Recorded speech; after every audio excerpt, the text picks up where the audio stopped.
Good morning दोस्तों, स्वागत है आप सभी का अपने YouTube channel mission target by Manju ma'am classes पर। हम पढ़ रहे थे राजस्थान की कला संस्कृति, और कला संस्कृति में हम पढ़ रहे थे राजस्थान के प्रमुख दुर्ग, जिसमें से हम कई सारे दुर्ग पढ़ चुके थे। लेकिन आज हमने एक नया दुर्ग लिया है, जो है कुंभलगढ़ का दुर्ग। कुंभलगढ़ का दुर्ग,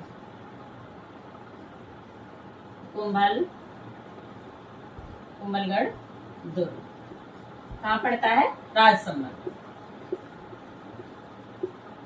डिटेल से देखेंगे इसको, कहाँ पड़ता है? राजसमंद में।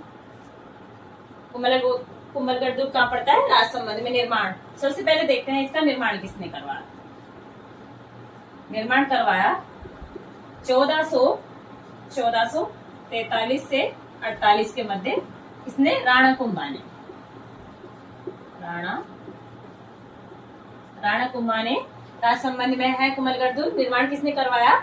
राणा कुंभा ने करवाया 1443 से 48 के मध्य में। और किसकी याद में करवाया?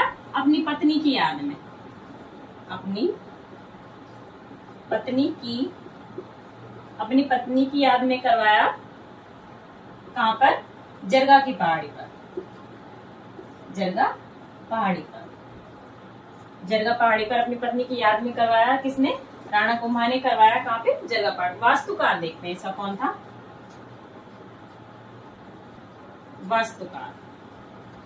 वास्तुकार था इसका मंडन। ये सबसे मोस्ट है, इसको याद रखना है हाल में कि वास्तुकार कौन था? मंडन। ज्यादातर ये सवाल पूछा जाता है कि कुंभलगढ़ दुर्ग का वास्तुकार कौन था, तो है मंडन। इसके बाद नेक्स्ट देखते हैं इस दुर्ग की दीवार की लंबाई। ये काफी बड़ा दुर्ग है। इस दुर्ग की दीवार की लंबाई, ये भी राजस्थान पुलिस का चहेता क्वेश्चन है। कितनी है? 36 किलोमीटर। 36 किलोमीटर याद रखना है कि इस दुर्ग की दीवार की लंबाई कितनी है? 36 किलोमीटर है। इसके बाद ऊपर से देखते हैं, नीचे से दिखाई नहीं देता है। 36 किलोमीटर है दुर्ग की दीवार की लंबाई। और चौड़ाई कितनी है? चौड़ाई है 7 मीटर। चौड़ाई है 7 मीटर। इसके बारे में क्या बताया जाता है? चार घोड़े बराबर से चल सकते हैं। बराबर से चल सकते हैं दीवार पर। चल सकते हैं। नेक्स्ट बताया जाता है इसकी दीवार की लंबाई 36 किलोमीटर और चौड़ाई कितनी है? 7 मीटर। नेक्स्ट बताया जाता है इस दीवार को भारत की महान दीवार कहा जाता है। इस दीवार को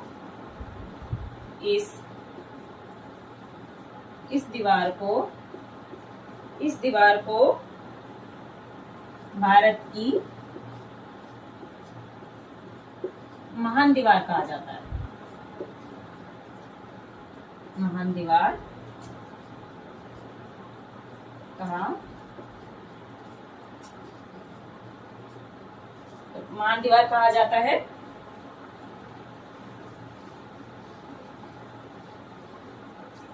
महान दीवार कहा जाता है। इस दुर्ग को मेवाड़ के राजाओं की शरण स्थली भी कहते हैं। क्या कहते हैं? मार्कर चेंज करते हैं। इस दुर्ग को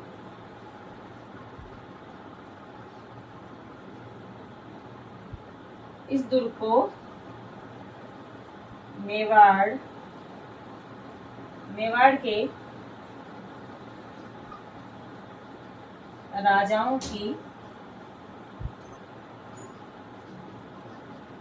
शरण स्थली भी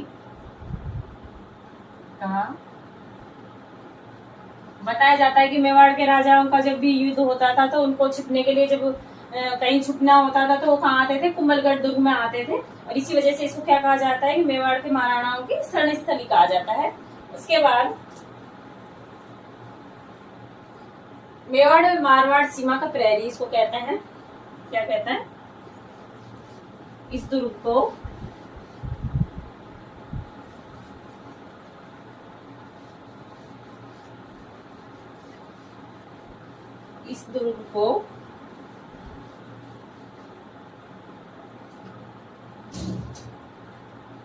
इस दुर्ग को मेवाड़ प्लस मारवाड़, मेवाड़ प्लस मारवाड़ सीमा का प्रेरी भी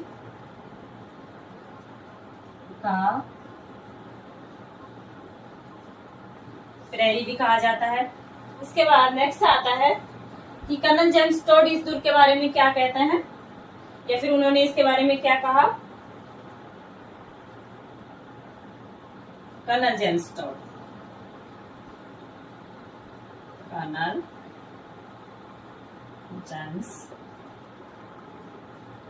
इसने इस दुर्ग को कहा इस ट्रू, इसने इस दुर्ग को क्या कहा, इस ट्रू इस्कन, इस ट्रू इस्कन कहा, इस ट्रू इस्कन कहा। और हमने कल भी पढ़ा था, चित्तौड़गढ़ दुर्ग के बारे में पढ़ा था कि अबुल फजल हर जगह पहुंच जाते हैं, तो उन्होंने चित्तौड़गढ़ दुर्ग के बारे में क्या कहा, गढ़ तो चित्तौड़ बाकी सभी गढ़ है। उसी प्रकार कर्नल जेम्स टोड के बाद यहाँ पे अबुल फजल यहाँ पे भी पहुंच जाता है। ऊपर से देखते हैं, नीचे आएगा नहीं कि अबुल फजल इस दुर्ग के बारे में क्या कहता है।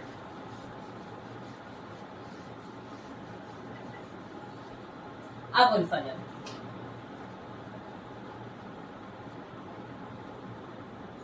अबुल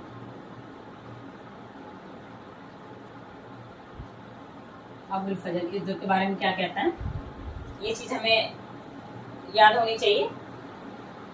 अबुल फजल कहते हैं कि यह दुर्ग इतनी बुलंदियों पर बना है,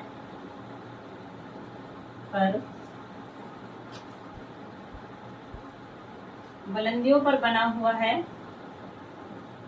कि नीचे से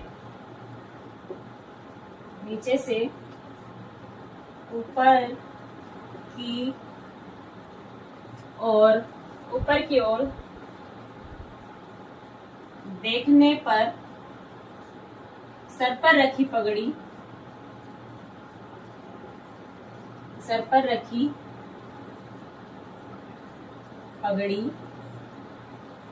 नीचे गिर जाती है। देखो कितनी अच्छी बात कही है कि यह दुर्ग इतनी बुलंदियों पर बना हुआ है कि नीचे से ऊपर की ओर देखने पर सर पर रखी पगड़ी नीचे गिर जाती है, कि इतनी ऊंचाइयों पर बना हुआ है कि जो सर पे अपने पगड़ी रखी हुई होती है तो हम ऊपर ऐसे करके देखते हैं तो वो पगड़ी नीचे गिर जाती है। उसके बाद में देखते हैं इस दुर्ग में प्रवेश द्वार, इस दुर्ग के प्रवेश द्वार कौन कौन से प्रवेश द्वार है, जैसे कि हमने चित्तौड़गढ़ दुर्ग में देखे थे, रामपोल, भैरवपोल, लक्ष्मणपोल, सारे देवताओं के नाम पर वहां पे दरवाजे बने हुए थे, 7 दरवाजे थे वहां पे। प्रवेश द्वार,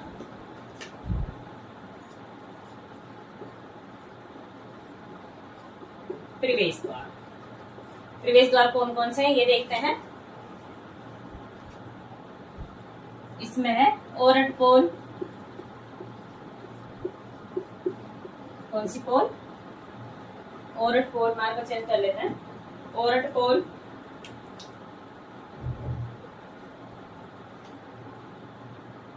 पोल, उसके बाद हनुमान जी की लगी हुई मूर्ति, हनुमान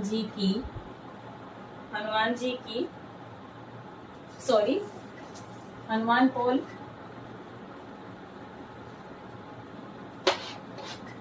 ओरठ पोल है। उसके बाद है हनुमान पोल, हनुमान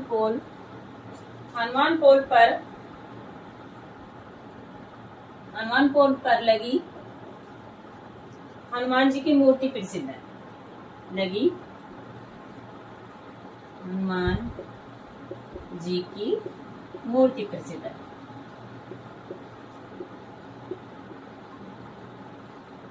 मुख्यतः इसमें 2 ही प्रवेश द्वार है, एक है ओरठ पोल और दूसरा है हनुमान पोल, जिस पर हनुमान जी की मूर्ति लगी हुई वो प्रसिद्ध है। नेक्स्ट देखते हैं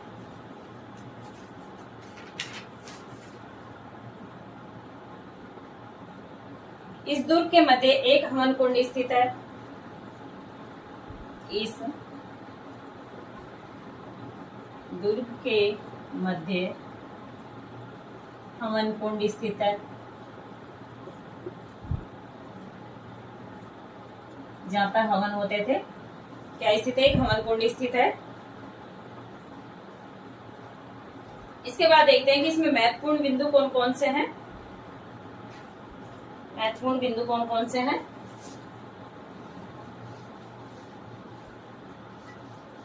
इसमें कुंभलगढ़ दुर्ग में महत्वपूर्ण बिंदु, हेडिंग क्या डालनी है? महत्वपूर्ण बिंदु।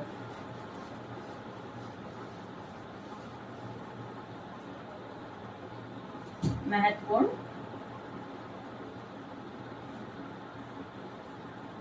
बिंदु, जिसमें सबसे पहले देखते हैं कुंभलगढ़ दुर्ग के मध्य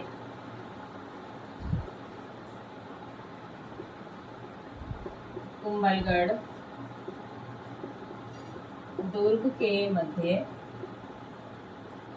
दुर्ग के मध्य कटारगढ़ दुर्ग स्थित है।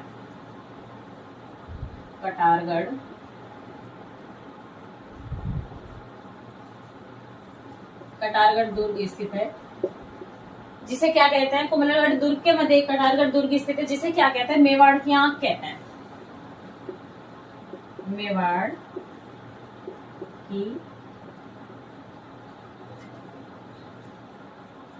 मेवाड़ की आंख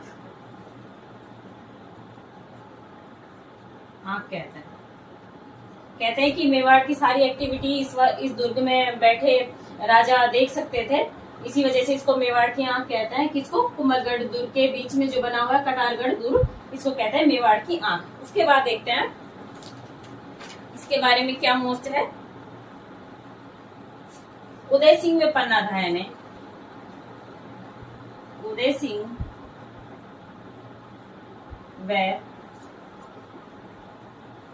पन्नाधाय ने पन्नाधाय ने इसी दुर्ग में शरण ली।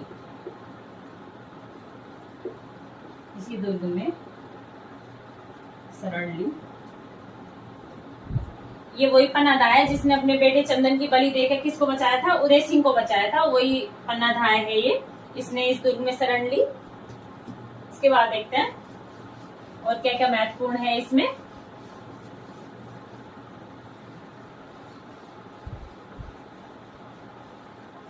कोई बताएगा मारवाड़ की पन्नाधाय किसको बोलता है? मारवाड़ की पन्नाधाय किसको बोलता है? याद आ गया बीच मुझे ये क्वेश्चन, बता देती हूँ इसको भी साथ साथ। मारवाड़ की पन्नाधाय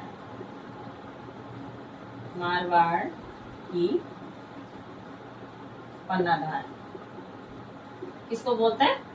गोराधाय को बोलता है। मारवाड़ की पन्नाधाय बोलते हैं, गोराधाय को बोलते हैं। नेक्स्ट देखते हैं, उदय सिंह के बारे में हम देख रहे थे। उदय सिंह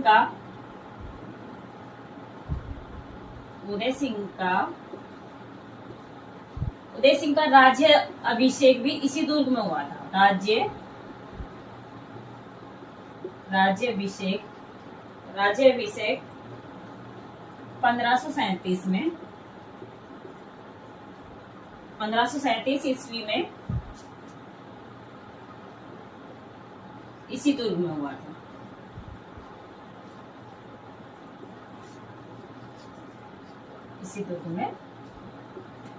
था। कौन से दुर्ग में? कुंभलगढ़ दुर्ग में। किसका? उदय सिंह का राज्य अभिषेक 1537 ईस्वी में इसी दुर्ग में हुआ था।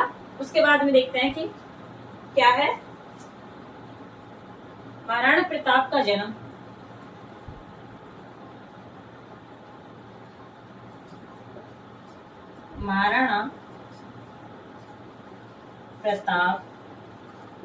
जन्म कब हुआ? 1540 में 1540 ईस्वी में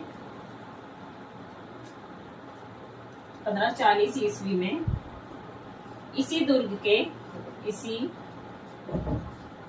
दुर्ग के बादल महल में हुआ।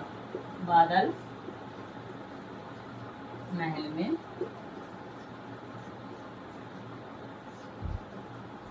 और किसी का बर्थडे डेट हमें याद रहे नहीं रहे, लेकिन महाराणा प्रताप की बर्थडे डेट इतनी इम्पोर्टेंट है कि ये हमें हर हाल में याद रखनी है। कब हुआ? 1540 में। इसकी वो डेट और लिख देते हैं। कब? 9 मई। 9 मई 1540 में कहाँ पे हुआ? कुंभलगढ़ दुर्ग के अंदर एक बादल महल बना हुआ है, जिसी में महाराणा प्रताप का जन्म हुआ था। उसके बाद में नेक्स्ट देखते हैं कि इम्पोर्टेंट क्या है। नेक्स्ट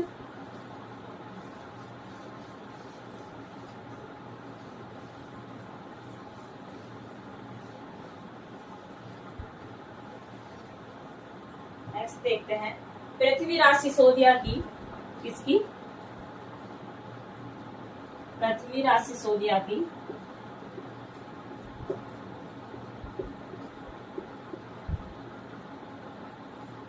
पृथ्वीराज सिसोदिया की 12 खंभों की। कितने खंभों की? 12 खंभों की। पृथ्वीराज 12 खंभों की छतरी, 12 खंभों की छतरी इसी दुर्ग में स्थित है। इसी दुर्ग में स्थित है या बनी हुई है।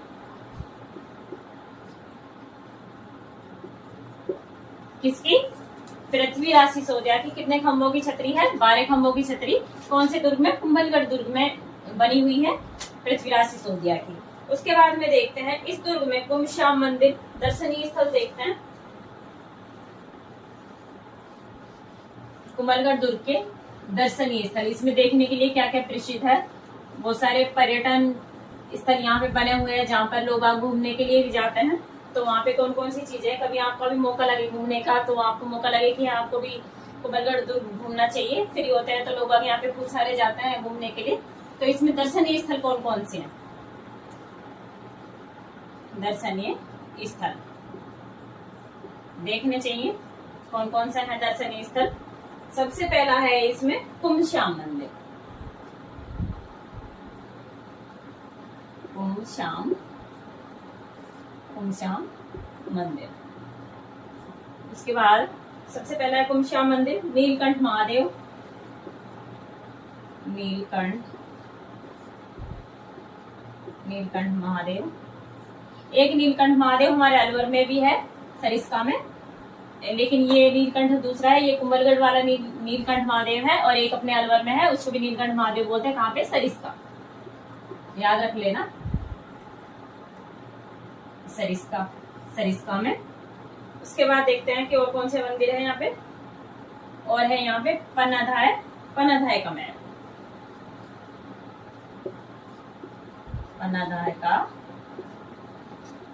पन्नाधाय का महल है यहाँ पे। एक है यहाँ पे फतेह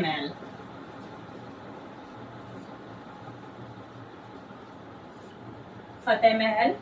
नेक्स्ट है यहाँ पे मामादेव कुंड।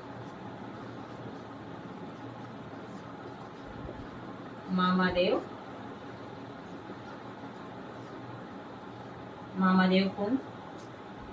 और एक आ जाते हैं यहाँ पे बादल महल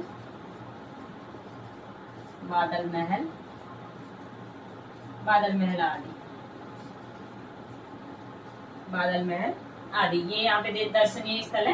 कौन कौन से? कुंभश्याम मंदिर, नीलकंठ महादेव, पन्नाधाय का महल, उसके बाद फतेह महल, मामादेव कुंड, उसके बाद है बादल। कुंभलगढ़ दुर्ग यहीं पे समाप्त होता है। इसके बाद हम दूसरा दुर्ग देखते हैं। इसकी इन्फॉर्मेशन आपको कैसी लगी और इसके बारे में कोई कुछ बच गया हो तो उसको आप खुद से देख लेना। इसके बाद हम एक दुर्ग और ले लेते हैं, छोटा सा। वो लेते हैं हम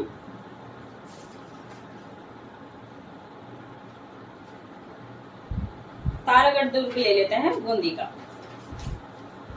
कौन सा दुर्ग? तारागढ़ दुर्ग, बूंदी।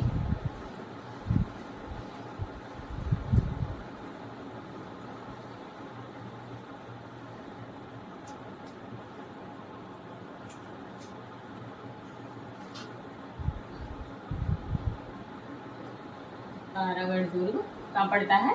बूंदी में। ये चीज हमें याद होनी चाहिए कि कौन सा दुर्ग कौन से जिले में है। तारागढ़ दुर्ग पड़ता है बूंदी में। निर्माण किसने करवाया? ज्यादा बड़ा नहीं है, छोटा सा है निर्माण। इसका निर्माण करवाया था राय रायदेव हाड़ा शासक थे ये। कौन? रायदेव हाड़ा। ये बूंदी के शासक थे, बूंदी के शासक। बूंदी के शासक थे कौन? रायदेव हाड़ा। इसकी आकृति कैसी है? दुर्ग की आकृति, नाम से पता चल रहा है तारागढ़, तो आकृति कैसी है? तारे के समान, तारे के समान इसकी आकृति है। उसके बाद इसमें विशेष देखते हैं क्या है इस दुर्ग में। विशेष,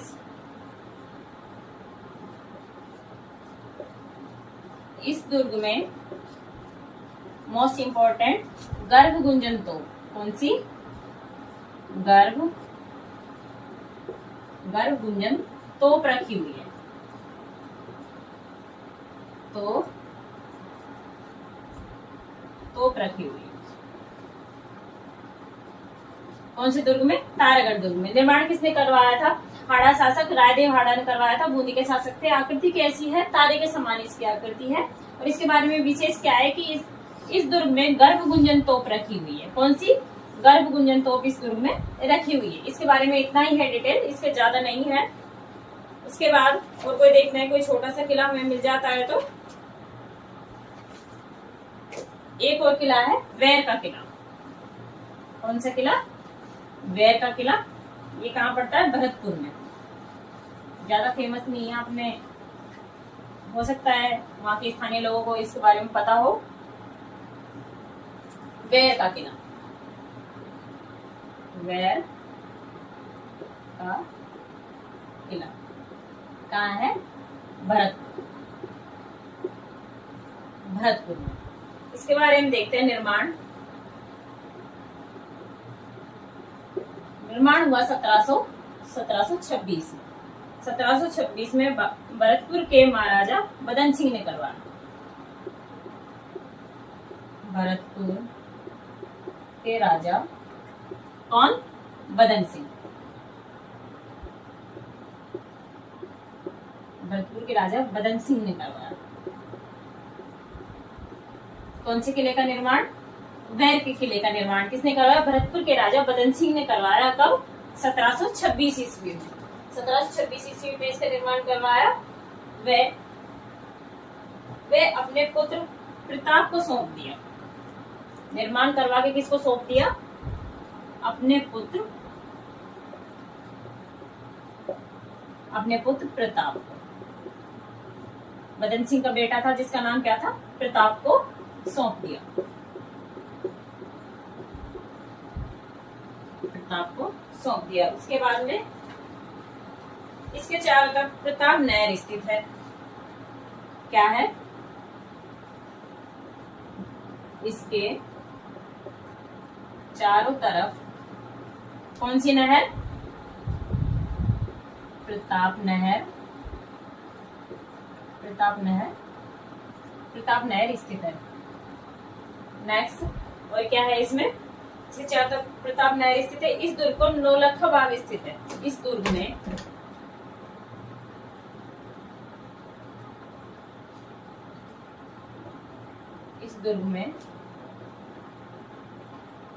नौलखा बाग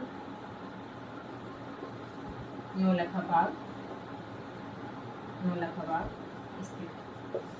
ये किला, इसके बारे में इतना ही डिटेल है कि निर्माण किसने करवाया? 1726 में भरतपुर के महाराजा बदन सिंह ने करवाया।